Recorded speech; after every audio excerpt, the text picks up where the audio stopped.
We are in election season. I have to ask your view about the whole electoral bonds business. The Supreme Court has, of course, now ensured that it's no longer a function. Corporate India is wondering what comes out when on Thursday we will know those unique numbers. There's a debate on right now whether this will bring back black money, whether it was fair that voters don't know who's donating to whom. I was keen to know your take.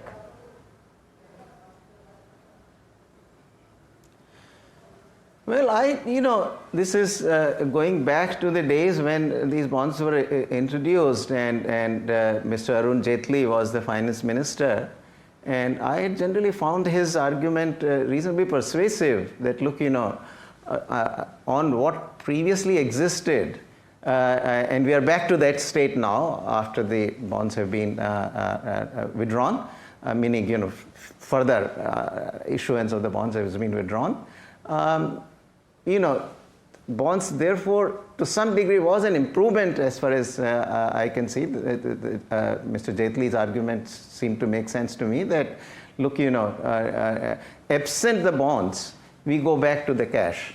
And the bonds were an attempt to solve that problem, that at least, this would persuade, this would encourage the corporations to report what they are donating. So to that extent, even though that is only half transparent, the bonds would reduce the role of black money. This will all be, any money that comes through the bonds is money that is accounted for. It appears on the accounts of the corporations who are making the donations, whereas, absent these bonds, when donations are made on cash, they are not on their accounts. They're not on anybody's accounts.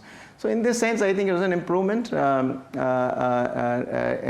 we will therefore end up back to where we were before these bonds were introduced. Now, can this lead to a situation in which we get transparency on both sides, so that who donated to whom and how much? That will of course be ideal. But I think that still looks to me like for the time being, it's a bit of a distant possibility.